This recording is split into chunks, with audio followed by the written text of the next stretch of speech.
Hello and welcome to Pro Trader Strategies Market Commentary for Tuesday, October the 24th. My name's Eric Wilkinson. Some of you may recognize me as the Wolfman from CNBC, Fox Business, or even the Wall Street Journal for my commentary on everything from economic to geopolitical and market analysis. Please keep in mind that everything that we talk about in these market commentaries is not a solicitation to buy or sell any of these securities or strategies. At the end of the day, we're here to teach you some different strategies that you can implement into your portfolios, but please do that in your own way. The reason why I can't give you a recommendation on a particular stock or strategy is because I don't know your risk parameters. I don't know what's in your portfolios, and therefore what I'm doing could be counterintuitive to what you are already doing. And please remember that past performance of any trading system or methodology is not necessarily indicative of future results. Having all that out of the way, let's get it on. Got quite a bit of economic data across the pond in the form of flash PMI. And if you remember, the flash numbers for overseas is more important than the flash data here in the United States. We have our own ISM, which is Institute for Supply Management, that releases a number on Purchasing Managers Index and Consumer Price Index. So those are more widely looked at here in the United States. We get those a little bit earlier than these flash estimates, and therefore the ISM is the one to really be the bellwether, if you will. But across the pond, it is their leading indicator. So let's get it on without further ado. In Europe, we had the French flash PMI coming in at 56.7, expected to be 56.2. The flash services PMI, which is for the French, came in at 57.4, expected to be 57.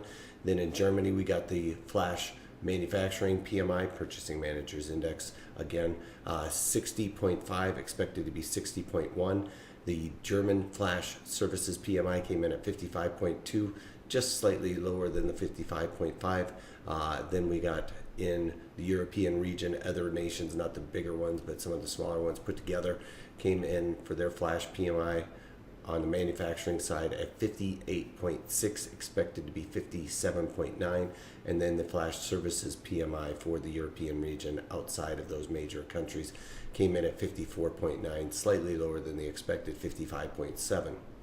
Now, keep in mind with those flash estimates, anything over 50 is expansion in the economy, anything below 50 is contraction. All of those numbers came out above 50 and for the most part better than the expected analyst readings. So pretty good on the manufacturing front. Looks like global economies are starting to pick up. It's not a massive like steamroller by any stretch of the imagination, but it is trudging along nicely, which is reflected in the overall equities, because as we get a global economic expansion, that will help the United States as well. But here in the United States, we got the flash manufacturing. We might as well print it out there. Manufacturing PMI came in at 54.5, expected to be 53.3, and services PMI for the United States came in at 55.9, expected to be 55.2. The only downer was the Richmond manufacturing, came in at 12, expected to be 17, so slightly lower than expected there. But all in all, looks like it's pretty good economic data. The overall markets are reacting nicely. After yesterday, after I did this daily market commentary, the market did slump off quite dramatically, caused the VIX to spike, but now we're seeing a rebound today, especially off that economic data, and a lot of the earnings that had come out are coming out better than expected. But let's talk about the overall markets. We've got crude oil futures moving higher by about 56 cents, testing the value area high up here. This is kind of what I expected for the market to kind of bounce between these two nodes. I would like to see a bit more of a quicker bounce here to help my XOP. I'm directionally right in XOP, but because this is such a slow trudge to the upside, theta decay is kind of eating away, the thief in the night that comes and steals my premium. Directionally right, but it's not keeping up with that theta decay, so I need a bit more of a move higher in order to start being able to see some fruits of my labor on the XOP.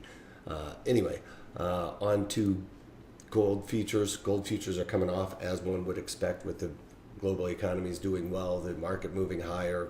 It's going to be a flight out of gold and into the equities, and still on the docket for 1250. So now that we're below this Fibonacci level of 61 Fibonacci level, and kind of pushing below that value area, the point of control where most time and volume's been spent, I could see this want to come down. Might get a little bit of support on the 200-day moving average, but I'm looking for it to go down and test 1250. So another $25 lower. Onto the bonds, they're giving up some ground as well. Not a whole lot of room to go, although these economic data points could give the green light to the Fed or the FOMC to raise interest rates. I still don't think we're going to see it necessarily this year, but in the past, Fed governors have kind of shied away from raising interest rates going into a holiday season, because that's the time that they would think you wouldn't want to crimp spending. But this FOMC group has not shied away from raising rates in and around the Christmas holiday. So I suppose it's not a completely off the table, but I'm thinking that it is still going to happen towards the beginning of 2018, somewhere in there, maybe the January, February area. This is the VIX up. Actually, it's off slightly, but after yesterday's big move higher, traded up almost into the 11s for the most part. I did hit 1107. It looks like that was the close. So today, kind of giving up a little bit of ground as the overall markets are moving higher. So if there's any premium out there to sell, it would be the time to sell it, because it looks like we're going to be moving higher, is the way I'm kind of looking at it. We've got the Dow Jones Industrial Average up almost 200 points, very near the high of the day. Like I said, this economic data across the board, the earnings that we got out today, much better than expected across the front, and good forward guidance on a few of them has really caused those markets to move much higher. And I'll talk about those here in a minute, but we've got the NASDAQ up about 21 points. Obviously, it's kind of the lagger right now to the Dow, especially in percentage terms, but the Dow is just relentless to the upside. Then we've got the mini S&Ps up for almost 5 points. Again, about a half back day. It's obviously not performing as well as the blue chips, but still doing well, trying to claw back some of those losses that we saw yesterday. This is the 30-minute breakdown on the mini S&Ps, 30-minute bars here, or candles actually. And you can see basically right after I got done with my market commentary, this market just kind of fell out of bed to the lows of the day into the close. And then overnight just trending sideways, but today trying to claw back some of those losses as we're up about 5 points right now, and just a couple of ticks away from the highs of the day. All right, let's talk about some markets. GM is one of those that came out with better than expected earnings, blasted off to the upside. I didn't play this one. I tweeted out the Caterpillar, which is the one that I played in. There's just, when you get in these below 50 stocks, it's kind of difficult to get much of a credit outside of that market maker move we always talk about in these earnings webinars. So wasn't able to really get outside of that. I thought it was going to be bullish to the upside, but not enough premium for me to take that risk. The reason why I was bullish to the upside in GM on this is because of those hurricanes, and a lot of inventory was going to be taken off the market due to all these cars getting totaled out. So insurance companies covering the cost of those cars, people going out and buying new ones. That would be beneficial to GM, Chrysler, Ford, and basically any car maker. So those guys were able to move some inventory. They had some really high inventory, so to be able to draw that down was probably a really good omen for them anyway. 3M just blasted off to the upside. I didn't play this one and was kicking myself for it. I felt like they were going to do good, but I just didn't want to play in it for some reason. So I didn't get in on this, but they are one of the ones that kind of came out with really good earnings, as GM did too. So they are moving quite a bit higher, almost 10%, 7% right now. So big move higher in 3M.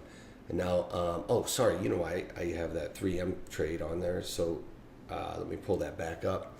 the 3M, I didn't play this for the earnings, but I did add a trade to 3M in my margin account today. With this move higher, we're not, as you can see, we're not getting this volatility collapse coming out of this already because we've had such a big move to the upside. Volatility has kind of been held in check. So in order to take advantage of this, I know there's no meeting coming after this. There's only 24 some odd days left.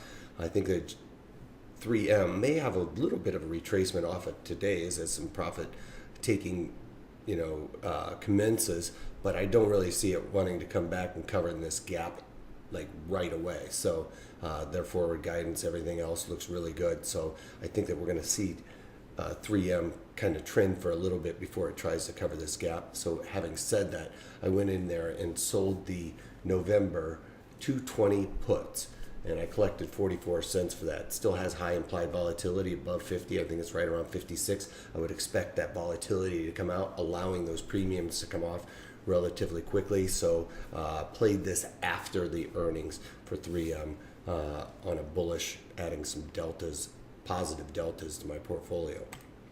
All right, and Caterpillar I covered. I actually for once got a better fill than what I was expected in Caterpillar on getting out of this trade. But having said that, I put this earnings trade in both my margin and in my IRA. In my margin account, I just sold the outright puts in there, and I sold the November 125 puts in there, and I collected a total of, I think it was like 39 cents. So 39 cents I collected for that, bought them back for a penny. Now in my IRA, because it's so margin intensive in an IRA, I did the defined risk strategy, but built it out as a synthetic short put in there. And the way I do that is just go out pretty far, buy that first put for a nickel, and create that defined risk strategy. It kind of limits your margin that you have to outlay for that kind of strategy in an IRA. So I did the November, sold the 125 puts still, but then I bought the 119 puts, and I collected 34 cents for that. So basically paid a nickel for that defined risk, but it saved me a ton of margin on the IRA. So that's why I do that. That's if you have a little bit lower risk tolerance, that's something that you can do in your margin account, or if you are playing with a little bit less margin or it's a little bit tight, you can kind of limit that margin in a margin account. So take advantage of that if you are playing with a tighter margin requirement. All right, so anyway, I went out in that and decided to go ahead and only cover the 125 puts. So I bought those October 125 puts for a penny back. And I want to make sure that I said that I was talking about the October in the margin account as well. Make sure that those were the October 125 puts that I did in the margin. But I'm leaving on those long puts because there's no sense in really paying the commissions to get out of those when I would have basically had to sell them for a penny anyway. So it had already decayed out. Might as well just leave that out there. And, stranger things have happened. And I'll be protected to the downside or have a nice trade if something crazy were to happen in Caterpillar. All right, so today we're going to be talking about for earnings, AT&T, Chipotle. I'm going to stay away from CMG, Chipotle. They've got this queso thing, and they've had a couple other scares in this past quarter, so I'm just going to stay away from that. I think it could easily go to the downside, and maybe people have been going back there. I'm not a huge Chipotle person, so I haven't been in those stores and really seen what the lines are like or anything like that. But we also have Discover Financial and Texas Instruments. So I'm going to be probably looking at AT&T, Texas Instruments, and possibly the Discovery Financial, but staying away from CMG. All right, so that's all I got for you guys. Friday is going to be on the long put calendar. We did the long call calendar last week. We're going to be doing the long put calendar this week. It's great when you're setting up for earnings that are in the next quarter. And I'm going to show you how to set these kind of strategies up. So right now, hopefully you guys are watching these webinars on the earnings, how to set these up to increase your probabilities of success. And then that sets you up for these calendar strategies to get into the next cycle. We'll take advantage of that volatility increase and pay for some of that extrinsic value by selling a put against it. All right, so go to protraderstrategies.com and sign up for that. If you can't take that, take it easy.